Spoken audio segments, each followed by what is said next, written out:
오늘 우리에게 주신 하나님의 말씀은 사도행전 15장 7절에서 11절의 말씀입니다.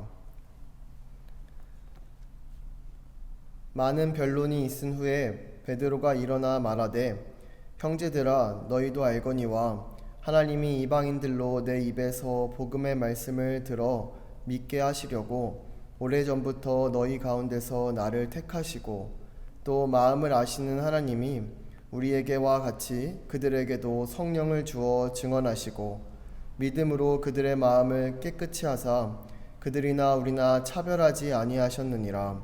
그런데 지금 너희가 어찌하여 하나님을 시험하여 우리 조상과 우리도 능히 매지 못하던 멍에를 제자들의 목에 두렸느냐? 그러나 우리는 그들이 우리와 동일하게 주 예수의 은혜로 구원받을 줄을 믿노라 하니라. 아멘. 하나님의 말씀입니다. 하나님의 은혜에 감사합니다. 여러분 안녕하세요.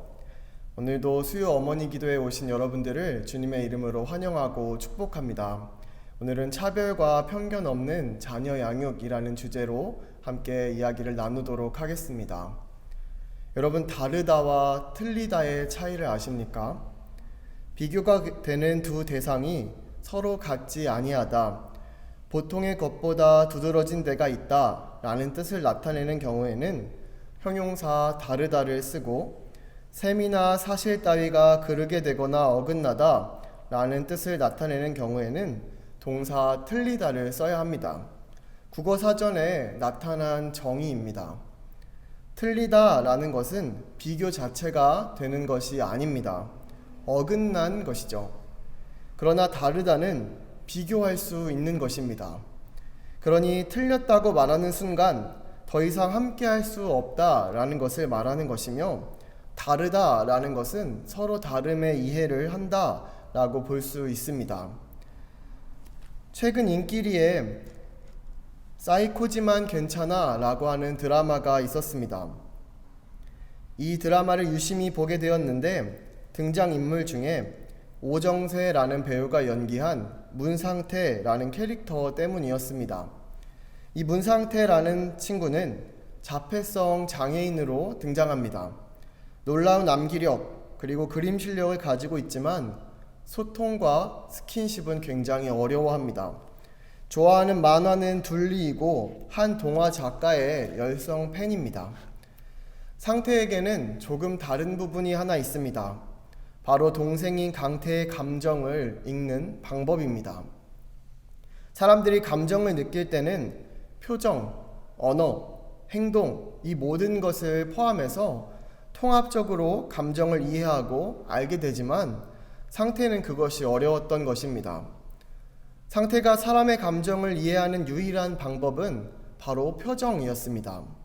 그래서 동생 강태가 아무리 화가 나는 일이 있어도 형 앞에서 웃는 표정을 하고 있으면 상태는 동생 강태가 행복하다라고 생각했습니다. 상태가 감정을 읽는 방법이 다르다고 해서 틀린 것일까요? 그렇습니다. 사실 우리는 자기만의 기준을 가지고 있습니다. 내가 가지고 있는 기준에서 벗어난다라고 생각하면 다르네가 아니라 틀리네 라고 생각합니다. 오늘 함께 나눌 주제는 차별과 편견 없는 자녀 양육입니다. 아주 큰 주제이지만 작은 한 가지 포인트에만 집중해서 이야기를 나눠보려고 합니다. 오늘의 포인트는 바로 다름을 이해하기입니다. 제가 사역했던 교회 아이의 이야기입니다. 한 아이가 명절에 시골 할머니 댁에 내려가서 주일 예배를 드렸습니다. 그리고 그 예배를 드린 이후에 아이가 저녁에 일기장에 일기를 썼습니다. 아이의 일기에는 이렇게 쓰여 있었습니다. 나는 오늘 이상한 교회에 가서 예배를 드렸다. 왜냐하면 오늘 예배드린 교회에는 휠체어가 없었기 때문이다. 그렇습니다. 이 친구가 다니는 교회에는 휠체어를 탄 지체 장애인이 많이 다니는 교회였습니다. 그래서 휠체어를 탄 어른들이 교회에 있는 것이 자연스럽고 당연하게 여겼던 것입니다. 그리고 이 교회 말고 다른 교회는 다녀본 적이 없었던 아이였기에 처음 다른 교회를 가봤을 때 그곳에 휠체어가 없으니 그 교회는 이상한 교회다 라고 생각했던 것이죠. 어떤 것을 보느냐에 따라 다름을 느끼는 기준이 달라집니다. 여러분은 어떤가요? 어떤 교회가 이상한 교회처럼 느껴지나요? 오늘 함께 읽은 사도행전 본문은 예루살렘 교회가 할례를 받지 않은 이방인 성도를 받아들이는 장면입니다. 유대인 그리스도교인들 중 할례를 받지 않으면 구원을 받지 못한다고 여기는 이들이 있었습니다.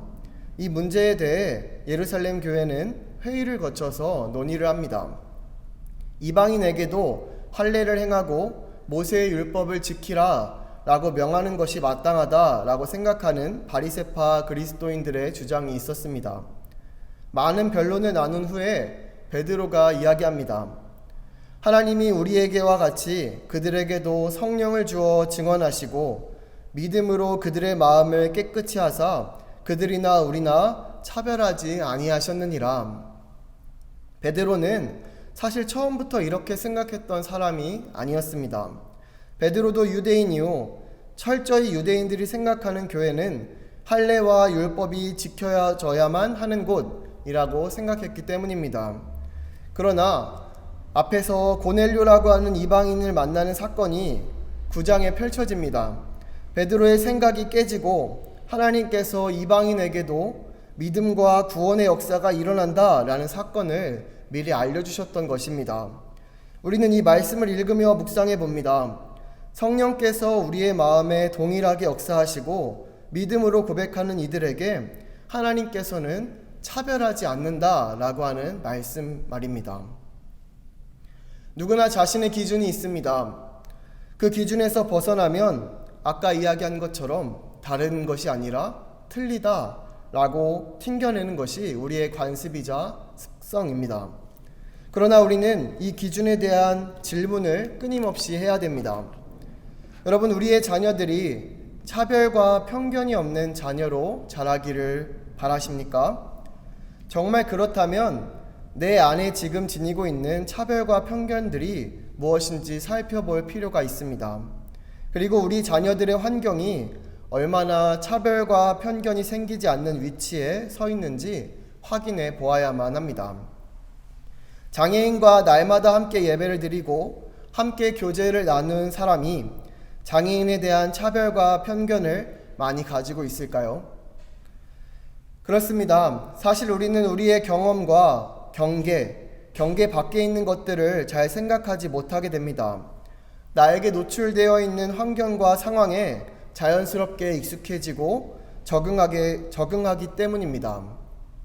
오늘 본문의 베드로 역시 고넬료라는 이방인을 만나고 그에게 하나님께서 환상으로 계시하시고 세례를 베풀었던 경험이 없었다면 이러한 이야기를 할 수 없었을지 모릅니다. 우리의 자녀들이 차별과 편견 없는 사람으로 자라기를 원하시나요? 자녀들이 살아가는 환경을 차별과 편견이 없는 환경으로 만들어 주시기를 바랍니다. 미로슬라브 볼프라는 사람이 쓴 배제와 포용이라고 하는 책이 있습니다. 저자는 인류가 폭력과 악과 절망의 뿌리에 자리 잡은 정체성과 타자성의 문제를 극복하고 문명의 다음 단계로 나아갈 수 있을지에 대한 질문을 합니다. 오늘날 우리 문명이 직면한 중대한 문제 중의 하나인 정체성과 타자성의 문제를 제기하고 이끌어갑니다. 인간이 맺는 타자와 관계가 얼마나 통합적인지 그리고 단절이 아닌 우리의 정체성을 재조명하는 계기가 되어야 한다라고 밝히고 있습니다. 그리스도인들 역시 폭력과 힘을 가진 그리스도를 사실 더 원하지만 그리스도께서는 힘과 폭력, 배제로 점철된 세상 가운데 가장 약한 자의 모습인 십자가로 포용하셨다라는 것입니다. 오늘 우리에게 요구되는 그리스도인의 자세 역시 포용이라는 것입니다. 폭력, 힘, 배제하는 세상을 단번에 포용으로 바꿀 수는 없지만 평화와 포용으로 세상을 품어가는 그리스도인들로 인해 세상은 조금씩 변화될 것이다 라고 하는 기대와 함께 이 책은 비전을 제시하고 있습니다. 그 어느 때보다 세대 간의 갈등, 이념 간의 갈등, 부모와 자녀와의 갈등이 많은 시대를 우리는 지금 살아가고 있습니다. 나도 모르게 나와 다른 집단과 소속해 되어 있는 이들을 향해 우리는 그것을 다르다라고가 아니라 틀리다라고 말하고 있지는 않습니까? 우리 자녀들에게 그것은 틀렸어 라고 강요하고 양육하고 있지는 않습니까? 그것은 좀 다르지만 이렇게 비교해보면 어떨까? 라는 관점이 우리에게 있다면 우리의 자녀들은 어떻게 자라게 될까요? 새신 어머니 기도회로 함께 시청하고 계신 여러분, 우리에게 놓여진 환경이 서로 다르지만 서로 다름을 이해하기 위한 사랑의 눈으로 우리의 자녀를 또 장애를 가지고 살아가는 이들을 바라봐 주시기를 바랍니다.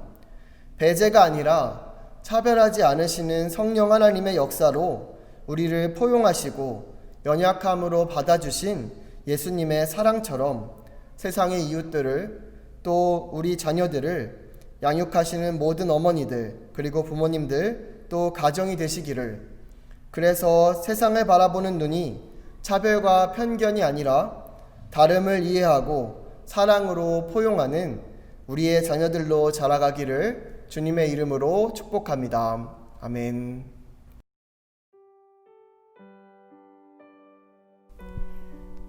모든 사람을 차별하지 않으시는 하나님, 하나님께서 한 사람 한 사람을 귀하게 창조하신 것을 믿습니다.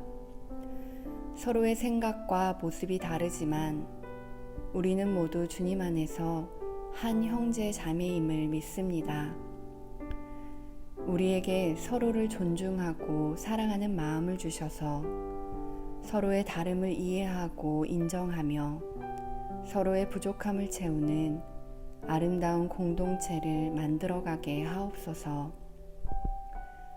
성장의 속도와 단계가 각기 다른 사람들, 몸이 불편한 사람들, 예민한 감각으로 고통이 있는 사람들, 우리가 다 알 수 없는 여러 장애를 안고 살아가는 사람들이 있습니다. 육신의 연약함으로 인해 마음이 무너지지 않도록 도와주시고 약할 때 강함 되시는 하나님의 은혜로 살아계신 하나님을 증거하며 세상을 넉넉히 이기게 하옵소서. 육신이 건강한 자들은 그것을 자랑으로 여기는 어리석음을 범하지 않게 하시고 영혼의 강건함을 자랑으로 여기며 주님 앞에서 늘 정결한 영의 삶을 구하는 우리 모두가 되게 하옵소서. 우리에게 열린 마음과 지혜를 주셔서 서로 다른 사람들과 함께 살아가는 법을 배워 배려와 섬김으로 연약한 자들을 돕고 격려와 위로로 어린 자들을 세우며 사랑과 나눔으로 이웃과 함께 사는 하나님 나라를 이루게 하옵소서. 우리의 인도자 되시며 선한 목자이신 예수님의 이름으로 기도합니다. 아멘.